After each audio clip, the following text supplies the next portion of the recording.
반갑습니다. 네, 반갑습니다. 오늘은 하이도레미 2차 유튜브를 방영할 텐데요. 오늘은 중장년들이 최대 관심을 가지고 있는 중장년 일자리에 대해서 좀 진행을 해보고자 합니다. 우선 현업에서 실제 일을 맡고 계시는 한 분을 모셔서 같이 대담을 진행하고자 합니다. 그래서 우선 오늘 참여하신 본인 소개를 좀 간략하게 해 주시죠. 네, 안녕하세요. 저는 서울시 신중년 사회공헌 사업을 담당하고 있는 신준식입니다. 여러분들께 많은 도움이 되었으면 합니다.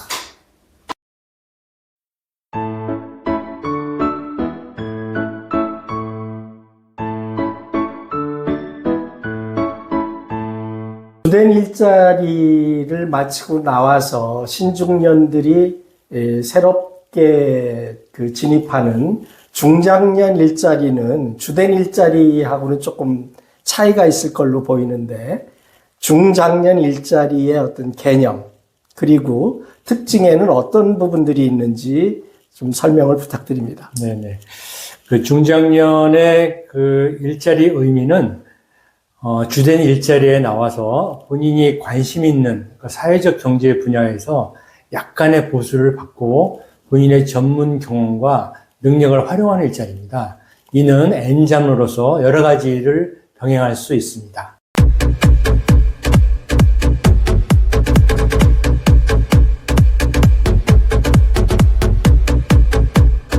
네, 그러면 그러한 중장년 일자리에는 어떠한 분야가 있는지 좀 설명을 부탁드립니다. 네. 중장년 일자리의 범위에는 제3섹터인 사회적 경제 분야에서 활동하는 사회공헌 일자리가 있고요. 그리고 NGO 단체에서 활동하는 일자리, 시민 참여 활동 일자리, 다양한 일자리들이 있습니다. 네.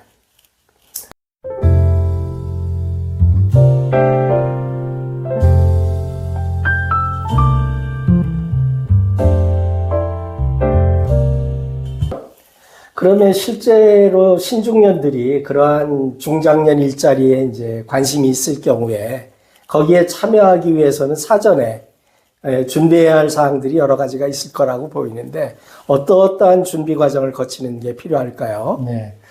신중년들이 이러한 중장년 일자리에 진입하기 위해서는 먼저 본인의 관심 분야와 강점을 파악해야 합니다. 네. 그래서 이러한 관심 분야에서 교육을 받는다든지 자격증을 취득한다든지 관련 프로그램에 참여하는 것이 매우 중요합니다. 네. 예를 들어서 전직 지원에 관심이 있는 경우에는 본인이 생애설계나 전직 지원 과정 또는 직업 상담사라는 자격증을 취득하면 됩니다. 네, 그런 여러 가지를 사전에 네. 미리 준비를 하는 게 훨씬 도움이 되겠네요.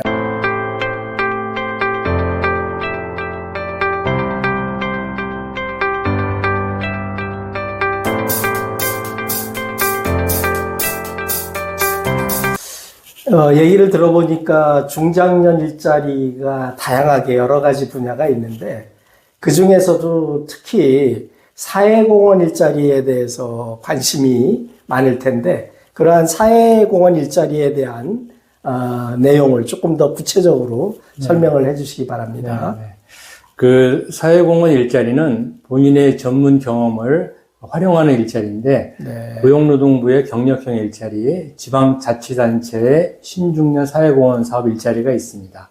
이 외에 서울시의 경우 서울시 50+ 재단의 보람 일자리가 있습니다. 또한 보건복지부의 노인 일자리가 있는데, 여기에는 공익형, 사회참여형, 시장형 세 가지 유형이 있습니다. 네, 실제 사회공헌 일자리가 굉장히 다양하게 이렇게 구성이 되어 있군요. 네, 그렇습니다. 네.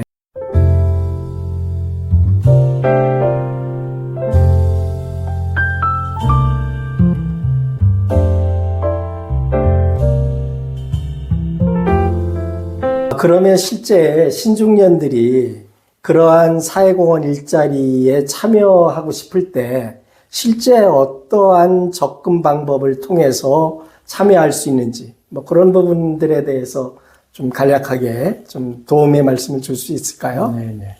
그 신중년 사회공헌 일자리를 검색하기 위해서는 먼저 지방자치단체 홈페이지를 네. 검색하시면 되겠습니다. 그리고 서울시 50+ 재단의 보람 일자리는 마찬가지로 재단 홈페이지를 검색하면 되고요. 노인 일자리 같은 경우에는 복지관이나 시니어 클럽 이런 홈페이지를 검색하면 다양한 일자리가 나옵니다. 네, 그러한 사회공헌 일자리의 여러 분야들이 이미 네네. 잘 그 홈페이지가 네네. 갖추어져 있어서 네네. 거기에 이렇게 들어가서 네네. 좀 더 구체적인 그런 네네. 내용들을 얻어볼 수가 있군요. 네네, 그렇습니다. 네, 알겠습니다.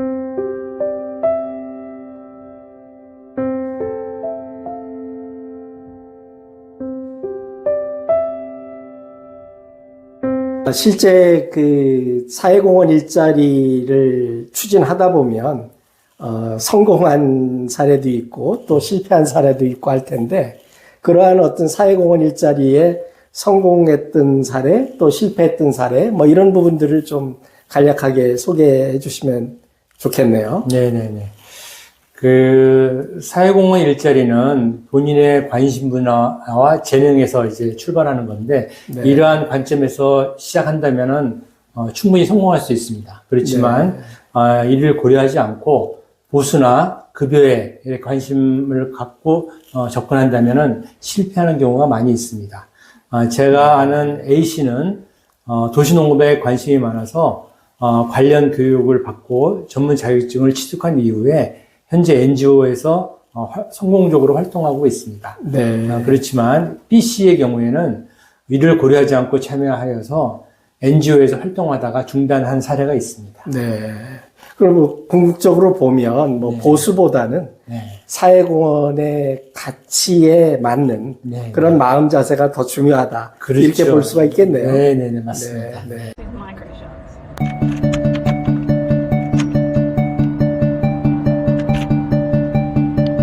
실제로 신중년들이 그러한 중장년 사회공헌 일자리에 참여할 때 좀 성공적으로 이렇게 자리매김하기 위해서 좀 갖춰야 할 어떤 핵심 요소라고 할까요? 그런 부분은 뭐가 있을까요? 그 중장년들이 주된 일자리에 나와서 사회공헌 일자리로 지속 가능하게 하는 그 핵심은 인생 후반부 삶을 바라보는 태도입니다. 네. 그래서 주된 그 현역에서 그 지위와 네. 욕심을 다소 내려놓는다면은 자기의 본인의 역량을 충분히 나눌 수 있는 그런 기회가 되지 않을까 생각이 됩니다. 네. 좋은 말씀입니다.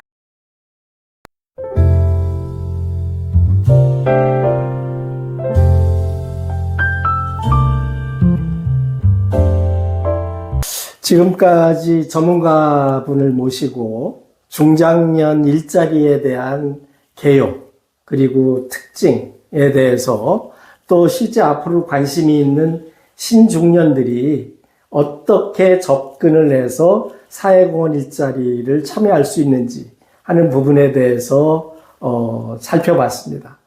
좋은 말씀에 감사드리고 또 전문가의 말씀을 참조해서 사회공헌 일자리에 참여하는 그런 어떤 그 기대를 좀 저희들이 바라겠고요. 앞으로 조금 사회공헌 일자리에 대해서 또 중장년 일자리에 대해서 조금 더 구체적으로 이렇게 소개할 수 있는 그런 자리를 하이도레미 유튜브에서 준비를 해보도록 하겠습니다. 오늘 좋은 말씀에 감사합니다. 네, 감사합니다.